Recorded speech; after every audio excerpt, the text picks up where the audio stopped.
이런 거라는. 근데 두 사람이 거기서 부딪혔는데. 그것도 재미나네. 재미나네. 근데 여기서 이게 정기준이거든요. 거기 이름이.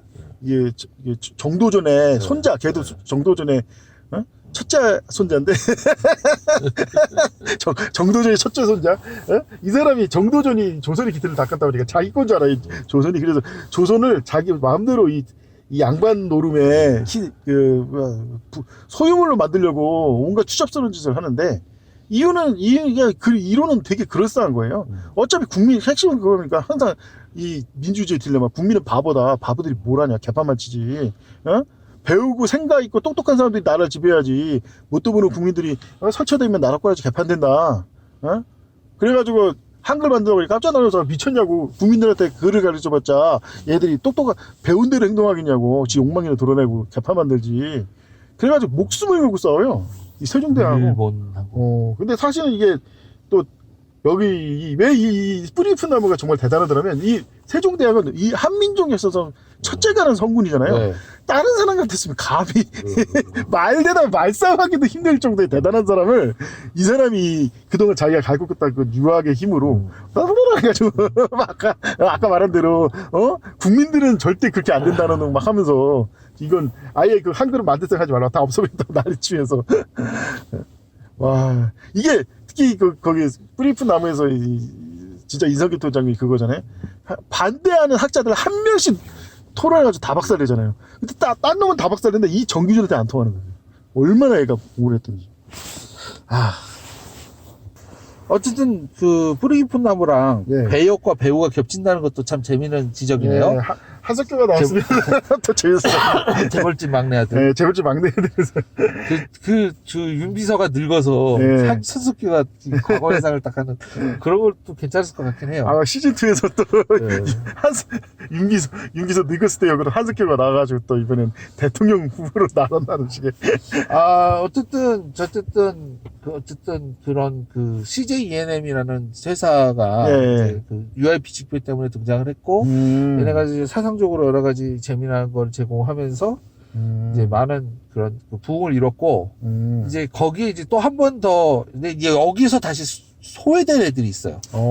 이게 뭐냐면 사실은 이 우리나라는 이게 고질병인데, 영화랑 드라마가 갈라져 있어요. 그러니까 이게 희한한 게 뭐냐면 미국도 이제 그런 게 좀 있는데, 드라마에서 아주 잘 나가는 배우가 영화판에 안 쓰여요. 드라마는 드라마고 영화는 영화인 거예요. 근데 그거가 슬슬 깨지기 시작했거든요. 그게 핵심이 된 게 이제 OTT인 거죠. 예를 들어 보면 드라마에서 흥행을 했는데 정작 영화사로 유명하지 않은 데들이 있어요. 이게 대표적인 초록뱀이라는 회사죠.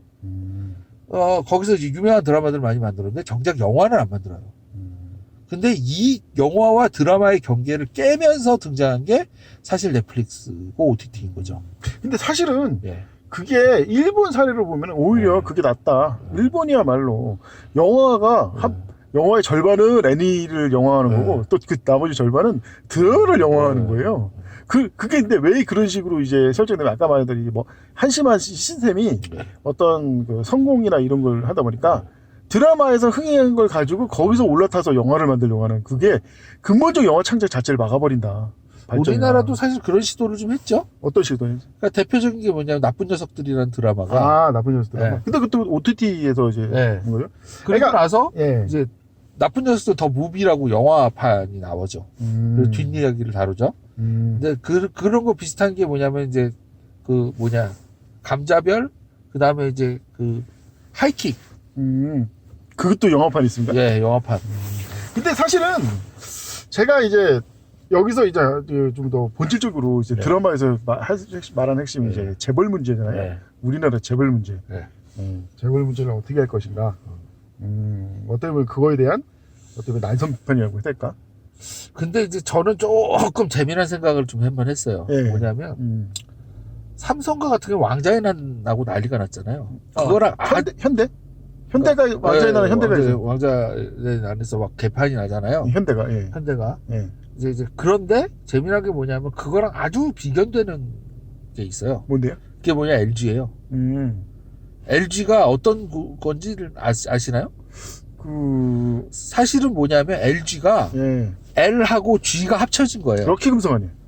아닌가? 그러니까 그게 이제 어떻게 되냐면 럭키라는 회사가 따로 있었고 금성이라는 회사가 있었어요. 예, 금성 두 개가 합쳐지면서 LG가 된 거예요. 럭키 금성이. 예. 근데 그래서 이제 럭키를 주도하던 그 럭키 주도하던 가문이 있고 이 금성을 주도하던 가문이 있어요. 두 가문이 결합을 해서 시너지를 내서 LG를 성공시킵니다. 근데 이게 얘네들은 재미난 게 뭐냐면 완전히 다른 두 시잖아요. 예. 그런데도 그 두 가족 간의 유대가 아주 특별했다는 겁니다.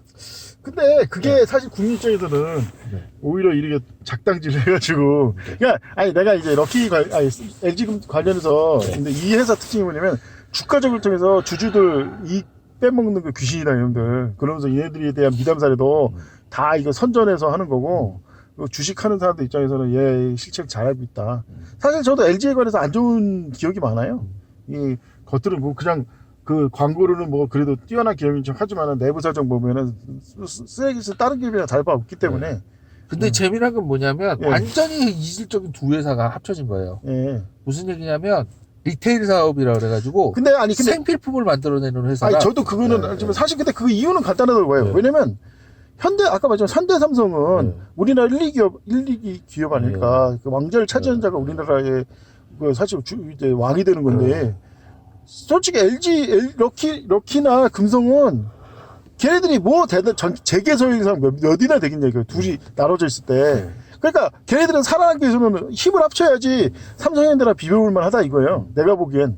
그러니까 오히려 그것이 그들의 자연스럽게 연합을 불러왔다. 근데 지금 그게 이제 2010년 들어오면서 다시 두 그룹으로 갈라집니다. 아, 왜 그러죠, 그건? 결국은 이제 3세가 되니까 그 3세들이 서로 친하지가 않아요. 그래서 그 두 집안이 서로 갈라서 그럽니다. 예. 그래서 뭐가 되냐면 GS랑 LG로 갈라져요. 또 그렇게 갈라진 네. 거예요? 그래서 GS는 사실상 구 럭키. 지금의 LG는 구 금성. 또 그렇게 갈라지는군요. 네, 갈라져요. 그건 내 마음은 좀 몰랐는데. 그래서 이게 이제 저는 이제 한 가지 안타까운 게 재벌 그 돈 그렇게 많고 하면 얼마든지 우애 깊게 할 수 있잖아요. 근데 왜 그렇게 그 한 줌 안 되는 그 권력과 돈을 가지고 돈을 벌려고 그렇게 싸워대는지. 근데 뭐 아까 말한 대로 일반 서민들 입장에서는 걔네들이 그렇게 우애가 좋으면 날이 갈수록 걔네들은 그 단일 기업으로 그러니까 한 개 기업이 우리나라 뭐 50% 이상을 지배하는 그 단일 기업으로 성장할 수 있잖아요. 오히려 그렇게 싸워줄수록 국민들 입장에서 편한 거지 사실. 그래서 이제 얘기한 것처럼 그 사실은 이제 이번에 이제 제가 이 얘기를 한 이유는 뭐냐면 그 재벌집 막내 아들에 보면 이 진도준 쪽은 똘똘 뭉치잖아요. 하나같이. 근데 저쪽은 하나같이 사부로 온열되는 거예요. 그래서 성경 말씀에 서로 나누어 싸우면 그 왕국이 서겠느냐 이렇게 얘기했던 그 말이 생각이 나서 그렇군요. 얘기를 꺼낸 겁니다. 저는 사실 그 그리스도 입장에서 가장 인상 깊었던 대사가 뭐냐면 사실 어떻게 보면 저 드라마가 관통하는 게 뭔데 IMF에 관련해서 재미난 묘사를 하는 거예요. 드라마에서 IMF 이전까지는 우리나라 국민들은 하나같이 다 그 믿고 있었다는 거예요. 뭘 믿고 열심히 일하면 잘 먹고 잘 사는 날이 올 거라는 걸. 근데 IMF를 터지면서 그게 아니라는 걸 깨달았다. 근데 그것이 어떻게 보면 하나님께서 이 IMF를 일으킨 진짜 이유가 아닌가. 물론 이제 IMF가 엄청난 우리나라에 피해를 입었고 지금까지 그 후유증은 난 계속 성장하면서 대표적인 비정규직도 다 그 IMF 때 생기는 거고. 그렇죠. 솔직히 UIP 직배 같은 것도 그렇게 우리나라 영화 관계자, 우리나라 이권 단체들이 반대도 됐던 게 IMF 때 경제 주권을 상실하면서 외국이 하라는 대로 하는 그 경제 식민지로 전락해서 그렇게 된 거다. 근데 그걸 통해서 결론은 뭐냐? 만약에 그 IMF가 없었다면 우리나라 국민들은 망상에서 못 벗어났을 거다. 열심히 일하면 뭐 성공한다는 식의. 세상은 이 마귀가 지배하는 세상인데 인간의 더러운 욕망이 충돌하고 그런 식으로 정말 이 세상이 호락호락 같았냐? 오직 희망은 하나님과 예수님뿐인데 그러니까 하나님께서 그걸 이끌려고 IMF를 터뜨리신 게 아닌가 그런 생각도 좀 들었습니다. 어쨌든 얘기 오늘 재밌었고요. 다음에 또 봤으면 좋겠습니다. 그 이제 아바타 관련해서 어버타에 대해서 보고 왔습니다를 또 한번 하죠. 나중에 시간 나면 또 한번 해야겠네요. 안녕히 계십시오. 안녕히 계세요. 또 네, 봬요. 고맙습니다. 바이.